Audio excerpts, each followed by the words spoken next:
Alors, tu as décidé de lancer ta formation en ligne, mais tu n'es pas sûr de quelle plateforme il faut utiliser. Teachable, Thinkific, Udemy, il y a plein de plateformes différentes. Donc, dans cette vidéo, je vais faire la revue des principales plateformes et je vais te donner mon opinion et te dire selon moi sur quelle plateforme tu devrais commencer. Si tu ne me connais pas, je m'appelle Julien et sur cette chaîne, j'aide les personnes qui veulent créer leur premier cours en ligne. Alors, commençons par la plateforme la plus connue, Udemy. Donc, Udemy, c'est une plateforme où n'importe qui peut créer son cours en ligne. Le principe de Udemy qui rend la plateforme très spéciale, c'est que sur Udemy, tu n'as pas besoin d'avoir tes propres clients. Tout ce que tu as à faire, entre guillemets, ça prend déjà beaucoup de temps, mais tout ce que tu as à faire, c'est de créer ton propre cours. En général, c'est des vidéos.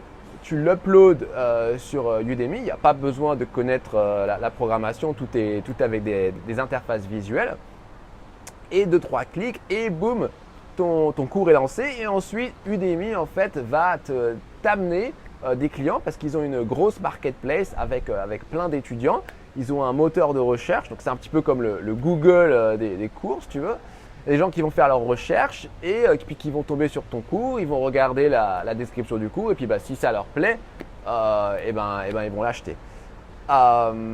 Donc le gros avantage de Udemy, c'est que tu n'as pas besoin de créer ta propre clientèle. Et pour les débutants, les gens qui commencent juste leur formation en ligne, c'est quelque chose qui n'est pas assez apprécié, mais en fait, c'est un énorme coup de pouce que te file Udemy parce que ça prend vraiment du temps de se créer sa clientèle, de se créer sa réputation. Donc, sur Udemy, il n'y a pas besoin de faire ça et ça, c'est vraiment énorme. Après, le gros désavantage, c'est que comme Udemy t'apporte les clients, évidemment, ils ne les font pas gratuitement. Et donc, Udemy va se prendre une commission sur la vente de tes cours. Et la commission, elle est très importante puisque c'est 50% du prix du cours. Donc voilà, ça veut dire qu'on le paye quand même assez cher, cette aide qui est fournie par Udemy. Un autre problème qu'il y a sur Udemy, c'est qu'ils ont un contrôle qui est très strict des cours et on n'a pas beaucoup de liberté. Par exemple, au niveau du prix du cours, grosso modo, c'est entre 10 € à peu près 200 €. Je crois que le maximum, c'est 200 €. Sachant que dans beaucoup de cas, en fait, il y a beaucoup de cours qui sont un peu forcés à aller plus vers les 10 € que vers les 200 € parce qu'il y a plein de cours sur Udemy qui se mettent aussi cheap que possible parce que c'est assez compétitif. Donc ça, c'est un problème parce que tu te rends bien compte que si ton cours il est à 10 € et pas à 200, et forcément, il va falloir des tonnes d'étudiants avant que ça commence à rapporter de l'argent. Et en plus, derrière ça, il y a l'histoire des 50% de commission d'Udemy. Donc 10 € fois 50%, ça fait que 5 € par vente. Donc il va falloir en trouver des étudiants, quoi. Donc par rapport à ça limite quelque part le type de cours qu'on peut faire sur Udemy. En particulier, si tu penses que ton cours ne va pas avoir une grande audience, mais c'est quelque chose de très très niche, si c'est très très niche, il n'y a pas beaucoup d'étudiants, donc il n'y aura jamais le côté volume énorme qui pourrait compenser ce désavantage du prix du cours qui est assez cheap. Donc pour tout ce qui est très très niche, en fait, Udemy, je ne suis pas sûr que ce soit une bonne idée. Si tu veux juste commencer et juste t'entraîner à juste faire un cours, mais ça te fait un peu peur d'avoir à trouver des clients, là par contre, ça peut être intéressant d'utiliser Udemy. Tu te concentres juste sur la partie cours, eux ils s'occupent de la partie marketing, vente, etc.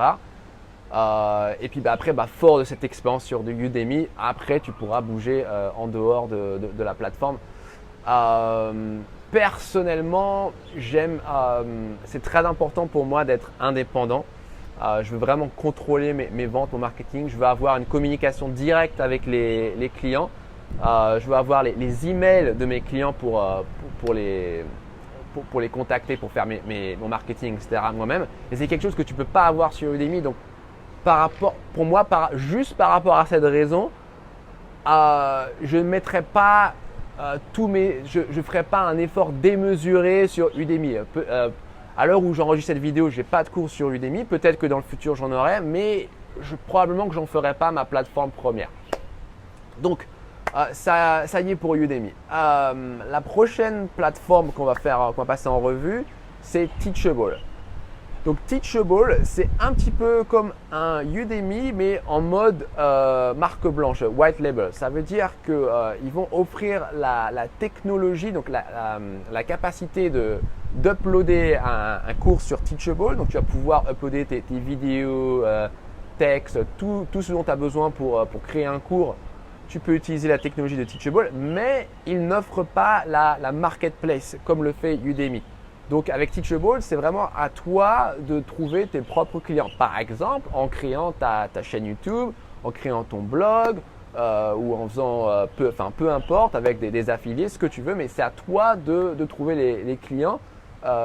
Teachable, lui, ne va te trouver aucun client. Si tu uploads ton cours sur Teachable et que tu fais rien d'autre, tu vas avoir absolument aucune vente.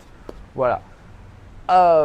Donc, certaines personnes voient ça comme un désavantage, mais moi, je vois plutôt ça comme un avantage parce que, comme j'ai dit avant, je pense que c'est très important d'être indépendant. En général, quand on est quelqu'un qui veut créer un cours en ligne, une des raisons premières, c'est parce qu'on veut s'émanciper un petit peu de son boss, du monde du travail, etc. Il y a vraiment ce côté indépendance et avec Udemy, il y a toujours un fil à la patte et vraiment, moi, j'aime pas du tout ça. Donc j'adore vraiment le côté indépendance qu'offre Teachable. Au niveau du pricing de ton cours, tu peux décider vraiment quel prix tu veux faire. Teachable ne met absolument aucune règle. Donc si tu veux faire un cours super cheap sur Teachable, tu fais super cheap. Si tu veux faire un moyen de gamme, genre 100-200 euros, tu peux le faire. Plus cher, à 1000 euros, tu le fais aussi. Donc par rapport à ça, je trouve ça intéressant. En particulier si tu veux faire un cours qui est très niche, il n'y a pas beaucoup de gens, ça fait plus de sens d'avoir un cours qui est plus cher. Et là, tu peux le faire sur Teachable et par contre, tu ne le fais pas sur Udemy. Aussi, Teachable est beaucoup plus… au niveau des commissions, c'est beaucoup plus abordable que Udemy. Alors, tu peux utiliser Teachable de façon gratuite. Alors, gratuite entre guillemets parce que ce n'est pas vraiment gratuit. Donc, avec la version gratuite, ils se prennent des coms. Alors, il y a différentes parties prenantes qui se prennent des coms. Il y a déjà les processeurs de paiement, donc les compagnies de cartes de crédit, etc. Donc, ils se prennent, je sais pas, peut-être quelques pourcents en général. Et en plus de ça, Teachable va se prendre sa marge. Donc, ils affichent pour la version gratuite, il me semble que c'est à peu près du 10%, mais il y a encore quelques petits frais annexes. Donc, je peux donner mon retour d'expérience. Moi, après avoir utilisé Teachable pendant à peu près 1 an et demi, ce que je payais en moyenne avec le plan gratuit, c'était à peu près du 18%. Vraiment tout compris, hein, c'est-à-dire la part de Teachable et plus ce qui va aux compagnies de cartes de crédit. 18%, c'est pas donné, mais c'est quand même beaucoup moins que les 50% de Udemy, donc c'est à peu près acceptable. Donc en général, ce qui se passe avec beaucoup de gens, c'est qu'ils commencent avec Teachable, ils commencent avec le plan gratuit. Et après, quand leur business commence à monter et qu'ils commencent à voir qu'ils commencent à payer pas mal pour Teachable, ils finissent par prendre la décision de prendre un plan payant de Teachable. Donc là, il y a différentes options. Il y a un plan, je crois, à $40, un plan à $100. Et en fonction des options, la commission de Teachable est plus ou moins importante. Moi, j'ai pris le plan à $100 et la commission est de 0%. Et donc, très rapidement, vous pouvez faire le calcul. Ça devient assez rapidement intéressant. À partir du moment où vous dépassez à peu près les 1000 euros de vente, vous pouvez vous permettre d'investir $100 par mois et ça devient intéressant assez rapidement. Voilà, donc Teachable, c'est ce que j'utilise. Et si vraiment tu as envie d'avoir une indépendance et tu te sens prêt de faire ton propre marketing, ton propre vente, tes propres ventes, Udemy, Teachable, c'est vraiment une bonne plateforme à choisir. Après, Teachable, c'est pas les seuls sur ce créneau-là en mode Udemy marque blanche. Il y a aussi Thinkific. Donc Thinkific, au niveau des fonctionnalités, c'est assez similaire. Donc tu peux uploader tes vidéos. Il y a intégration avec les processeurs de paiement. par contre, oui, alors Teachable, Thinkific, je les ai moins utilisés que Teachable. Donc, en général, je pourrais moins donner mon avis. Mais de ce que j'ai vu, ils avaient l'air d'avoir un peu plus de fonctionnalités que Teachable. Mais bon, ça se valait. Et après, il y a encore une autre catégorie de plateformes. C'est un peu dans la même veine que Teachable et Thinkific, mais avec beaucoup plus de fonctionnalités. Donc là, je parle de plateformes comme Kajabi ou Kartra. Alors, c'est la même idée que Teachable dans le sens où ils ne t'apportent pas les clients. C'est aussi à toi de trouver ta propre clientèle. Par contre, ils ont beaucoup plus de fonctionnalités que Teachable, Thinkific. Ce n'est pas juste des vidéos que tu peux uploader, mais tu peux aussi faire, si tu vends par exemple des webinars, tu peux le faire avec leur plateforme. Tu n'as pas besoin de faire une intégration avec Mailchimp. Donc Mailchimp, c'est un logiciel pour gérer les emails et en général, on s'en sert beaucoup quand on est créateur de formation en ligne. Avec Kartra ou Kajabi, il y a déjà leur Mailchimp qui est intégré. Tu peux faire ton système de calendrier où les étudiants peuvent te booker pour certaines périodes. C'est intégré à leur plateforme.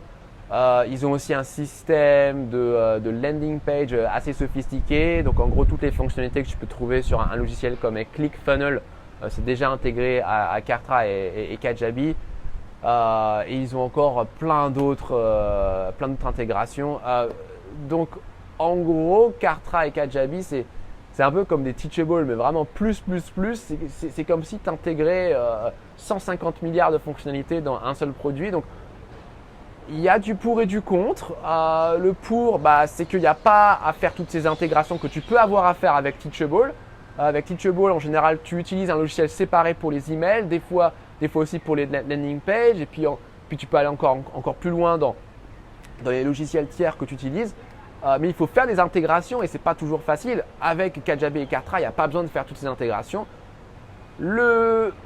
L'inconvénient d'avoir un peu ce mastodonte, c'est que Kartra et Kajabi, ils font pas toutes ces fonctionnalités aussi bien que Mailchimp, ClickFunnels, etc.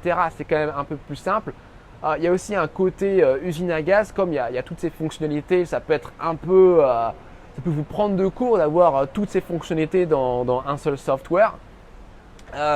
Aussi, c'est pas donné. La version de base de Kartra, il me semble que c'est $100. Pour Kajabi, il me semble que ça commence à $150. Donc, il n'y a pas de côté, vous pouvez arriver, je vais essayer gratuitement comme ça. Non, tout de suite, il faut payer, il faut bien payer.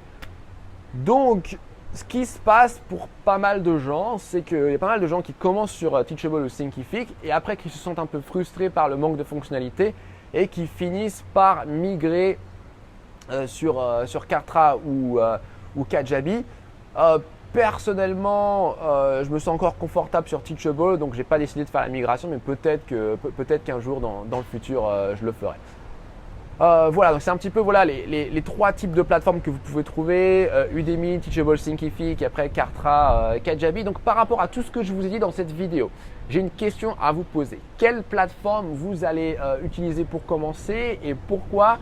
Dites-le moi dans les commentaires. Et si vous avez n'importe quelle question par rapport à quelle plateforme est la meilleure solution pour vous, demandez-moi ça dans les commentaires en bas. Ok, on se voit bientôt dans une autre vidéo pour comment créer son premier cours en ligne. À bientôt, bye bye.